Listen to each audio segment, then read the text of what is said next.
Assalamualaikum dan salam sejahtera. Pohon bunga tiada berduri, izinkan saya perkenalkan diri. Terus bersama saya Umar Wahid dalam 15 minit MMTV edisi 12 Januari 2023. Persoalan sama ada jawatan Presiden dan timbalan Presiden akan dipertandingkan pada pemilihan parti akan datang terus menjadi tumpuan pada Perhimpunan Agung UMNO 2022 yang masuk hari kedua hari ini. Terkini, Timbalan Ketua UMNO bahagian Rembau, Khairi Jamaluddin memberi gambaran Datuk Seri Dr. Ahmad Zahid Hamidi bersedia sekiranya jawatan tertinggi dalam UMNO itu dipertandingkan. Melalui video yang dimuat naik melalui laman sosial miliknya, beliau memaklumkan ahli Parlimen Bagan Datuk itu juga memberi jawapan pasti untuk mempertahankan kedudukannya sebagai Presiden sekiranya dicabar. Tambah Khairi, sekiranya ada usaha untuk dua jawatan penting dalam UMNO itu tidak dipertandingkan, maka ia bertentangan dengan pendirian Ahmad Zahid sendiri. Bekas Ketua Pemuda UMNO ini juga turut menegaskan Ahmad Zahid sebagai seorang pejuang dan tidak gentar menghadapi pencabar untuk jawatan yang disandangnya ketika ini. Terdahulu, Khairi menyifatkan keputusan 140 ketua UMNO bahagian untuk melihat jawatan Presiden dan timbalan Presiden UMNO tidak dipertanding tahun ini sebagai satu kegilaan dan perlu dihentikan. Jelasnya, tindakan ini juga akan menyebabkan demokrasi dalam UMNO mati. Selain melihat jika keputusan dua jawatan ini tidak dipertandingkan, ia seolah meragut hak para perwakilan dan akar umbi untuk memilih ketua mereka. Sebagai rekod, UMNO perlu mengadakan pemilihan parti sebelum tarikh akhir pada 19 Mei ini iaitu tempoh 6 bulan selepas pilihan raya umum ke-15 yang dibenarkan oleh Jabatan Pendaftaran Pertubuhan. Pemilihan yang sepatutnya diadakan tahun lalu telah ditangguhkan bagi membolehkan UMNO memberi tumpuan kepada pilihan raya umum terlebih dahulu. Dalam perkembangan lain, Ahli Majlis Kerja Tertinggi UMNO, Datuk Seri Johari Ghani berkata, lebih 3,000 perwakilan UMNO sebulat suara menerima ketetapan parti untuk bekerjasama dengan Pakatan Harapan dalam membentuk kerajaan perpaduan. Menurutnya, Ahmad Zahid turut menyampaikan taklimat bagi memberi pemahaman dan maklumat kepada perwakilan yang hadir mengenai misi kerajaan perpaduan dan alasan UMNO Barisan Nasional menyertainya.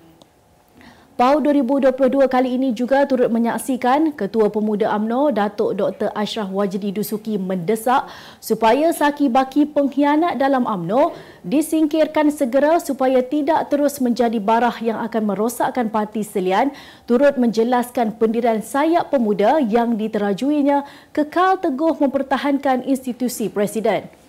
Mengulangi pendirian Pemuda UMNO, Puteri UMNO juga turut mendesak agar tindakan segera diambil terhadap ahli yang terbukti cuba memusnahkan parti. Ketua puterinya, Datuk Zahidah Zariq Khan menegaskan parti sama sekali tidak akan bertolak ansur dengan pengkhianat sama ada ahli biasa atau yang memegang jawatan. Perdana Menteri Datuk Seri Anwar Ibrahim berpendapat masih terlalu awal untuk mengadakan perbincangan mengenai tarikh pilihan raya negeri di 6 negeri yang tidak dibubarkan DUN pada pilihan raya umum ke-15 lalu. Beliau yang juga Menteri Kewangan berkata keutamaannya ketika ini adalah memberi tumpuan kepada tugasnya sebagai Perdana Menteri. Berpendapat PRN di 6 negeri ini sesuai diadakan secara serentak, namun beliau menjelaskan sebarang keputusan berhubung soal itu tertakluk kepada pentadbiran kerajaan negeri yang berkenaan. Sementara itu, ketika ditanya mengenai dakwaan akan berlaku kerjasama antara UMNO dan Pakatan Harapan selain akan menggunakan logo Barisan Nasional dalam PRN 6 negeri ini, Anwar menjelaskan masih belum ada perbincangan mengenai perkara tersebut.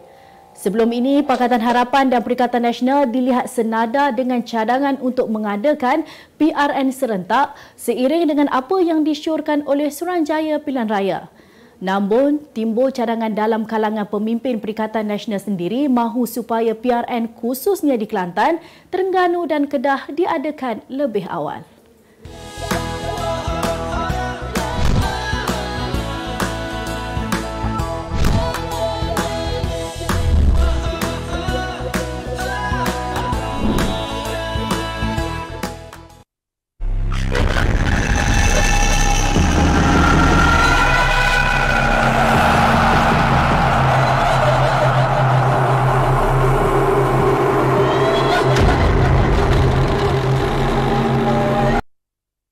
Kita kembali lagi.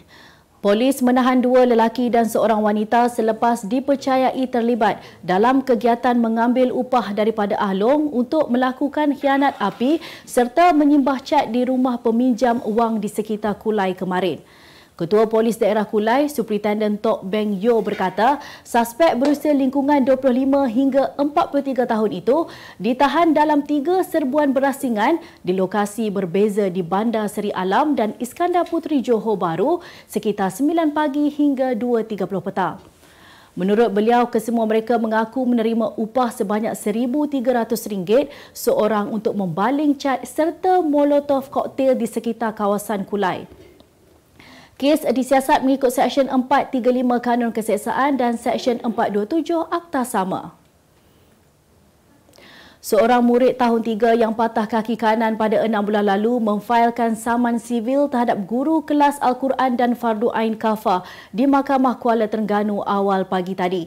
Mangsa Muhammad Iz Anaki Muhammad Izwan 10 tahun dan ibunya Nur Azlina Muhammad Yassin 37 tahun menuntut ganti rugi sebanyak RM410,000 terhadap guru kafah tersebut Ahmad Mushidin Abdullah serta Yayasan Islam Terengganu sebagai majikan defendant pertama.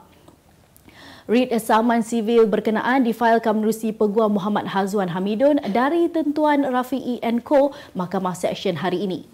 Terdahulu, seorang ibu melaporkan ingin menuntut pembelaan terhadap anak lelakinya berusia 9 tahun yang didakwa dicederakan defendant pertama hingga patah kaki pada 6 Julai tahun lalu sebelum membuat laporan polis. Ahmad Mushidin kemudiannya dihadapkan ke Mahkamah Magistrate Marang pada 12 Oktober 2022 atas pertuduhan mengikut Seksyen 325 Kanun Keseksaan. Berita dunia. 2 penumpang cedera selepas sebuah alat pengecas mudah alih atau power bank terbakar dalam penerbangan Scoot menuju ke Singapura semalam. Penerbangan Scoot TR993 yang berlepas dari lapangan terbang Taoyuan di Taipei itu terpaksa berpatah balik selepas power bank milik salah seorang penumpang menjadi terlalu panas dan terbakar semasa pesawat itu sedang berlepas. Bagaimanapun, bantuan perubatan telah diberikan kepada pemilik power bank dan rakannya yang mengalami luka akibat melecur di jari. Syarikat penerbangan Tiger Airways turut memohon maaf atas kejadian tersebut dan menjelaskan jadual penerbangan semula, penginapan serta makanan kepada penumpang yang terjejas akan diberikan. Puluhan ribu penduduk diarah berpindah dan mencari tempat perlindungan di California selepas negara itu dilanda hujan lebat dan ribut sehingga mengorbankan 17 nyawa. Selain ribut, hujan lebat turut menyebabkan banjir kilat yang menutup lebuh raya utama, menumbangkan pokok dan menghanyutkan pemandu dan penumpang termasuk seorang kanak-kanak lelaki berusia 5 tahun yang masih hilang di tengah negeri berkenaan. Menurut Perkhidmatan Cuaca Kebangsaan NWS, ribut baru juga dijangka membadai negeri itu dengan hujan sebanyak 7 inci 18 cm di utara California semalam dan beberapa kaki lagi litupan salji di pergunungan Sierra Nevada. Gubernur California, Gavin Newsom berkata, sekurang-kurangnya 34,000 orang diarah menyelamatkan diri daripada ribut itu dengan lebih banyak jangkaan bahaya. Bandar Montecito dilanda hujan lebat yang mengundang kepada banjir lumpur selain tanah bukit yang basah berminggu-minggu akibat hujan berisiko untuk runtuh sehingga menyebabkan kerajaan mengambil langkah arahan perlindungan. Membuka gerbang informasi terkini, maklumat tepat, sahih dan diyakini. Kami sajikan berita dalam dan luar negara. Kupasan berita merentas dimensi tanpa sempadan. Bukan itu sahaja, berita eksklusif dan inklusif juga menjadi keutamaan kami. Kami hidangkan suatu perspektif berbeza untuk membuka mata anda. Info tetap kami berikan tanpa perlu anda cari. Hanya terbaik buat anda. 5 hari seminggu setiap hari pada jam 6.45 petang. Tak perlu tunggu berita jawatan. Inilah saluran berita yang lebih pantas.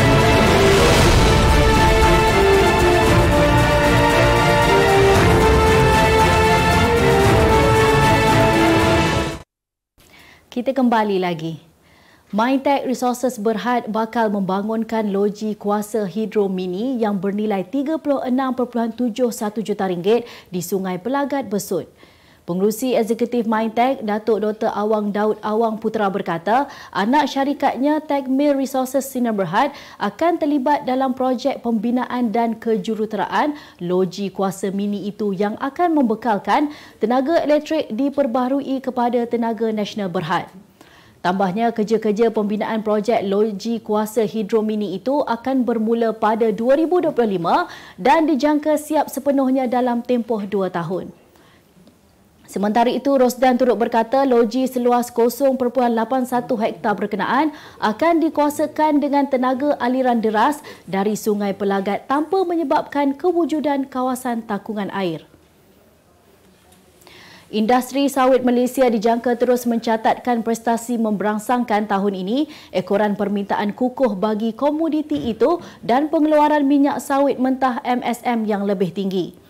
Ketua Pengarah Lembaga Minyak Sawit Malaysia MPOB, Datuk Dr. Ahmad Parviz Gulam Kadir berkata, ekspor minyak sawit dijangka meningkat 3.7% kepada 16.30 juta tan pada 2023 berbanding 15.72 juta tan tahun lalu berikutan jangkaan permintaan minyak sawit yang berterusan daripada negara pengimport. Beliau berkata ekspor minyak sawit merekodkan 15.72 juta tan pada 2022, meningkat sedikit sebanyak 1% berbanding tahun sebelumnya disebabkan permintaan yang lebih tinggi terutamanya dari Emirat Arab Saudi, UAE, Arab Saudi, Jepun, Bangladesh dan Mesir.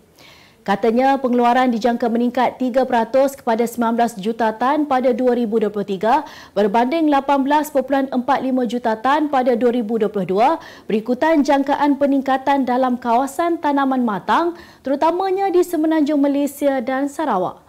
Ujarnya keadaan cuaca yang dijangka lebih baik dan situasi tenaga kerja juga dijangka stabil berikutan permohonan pekerja asing telah diluluskan secara berperingkat. Berita sukan. Lesen jurulatih pasukan bola tampar wanita Melaka bawah 14 tahun yang terlibat dalam insiden menampar 2 pemainnya baru-baru ini telah dibatalkan, kata Menteri Belia dan Sukan Hanayo. Tambahnya, Majlis Sukan Negara dan Persatuan Bola Tampar Malaysia MAVA telah memuktamadkan siasatan insiden tersebut dan mereka sebulat suara memutuskan dia hilang kelayakan sebagai seorang jurulatih. Selain itu, jurulatih terbabit Saiful Hadi Amar sebelum ini telah membuat permohonan maaf secara terbuka dan sedia berdepan tindakan susulan kejadian yang tular ketika kejohanan di Johor pada 14 hingga 16 September tahun lalu. Menyorot kembali insiden yang berlaku, Hena turut menegaskan kejadian seumpama itu harus dijadikan sebagai pengajaran dan Akademi Kejurulatihan Kebangsaan di bawah Institut Sukan Negara juga perlu memastikan pelaksanaan peraturan serta mewajibkan setiap jurulatih memperbarui lesen mereka setiap 2 tahun. Pemain beregu campuran profesional negara Goh Liu Ying mengumumkan untuk menamatkan kariernya selaku pemain setelah 21 tahun berkecimpung dalam dunia badminton. Pengumuman itu dibuat selepas tewas kepada gandingan Indonesia Rehan Naufal Kusharjo dan Lisa Ayu Kusumawati seterusnya menjadikan perlawanan tersebut sebagai perlawanan terakhir beliau. Selain itu, gandingan beregu campuran profesional negara Goh Sun Huat dan Shivon Lai berdepan cabaran untuk pusingan kedua terbuka Malaysia hari ini apabila perlu menewaskan gandingan pemain Cina Zhang Siwei dan Hua Yaskiong bagi menamatkan penantian kesuku akhir kejohanan ini. Terdahulu, gandingan negara berjaya melepasi pusingan pertama kemarin selepas menumpaskan pasangan Taiwan Chang Ko-chi Lee Cheh-chen dalam aksi yang berlangsung di Axiata Arena Bukit Jalil. Sebagai penutup 15 minit MMTV hari ini, saksikan laporan cuaca esok Jumaat 13 Januari 2023. Jangan lupa dapatkan akhbar utusan Malaysia dan Kosmo untuk berita-berita terkini dan menyeluruh. Sekian sahaja daripada saya, Umar Wahid. Assalamualaikum dan jumpa lagi.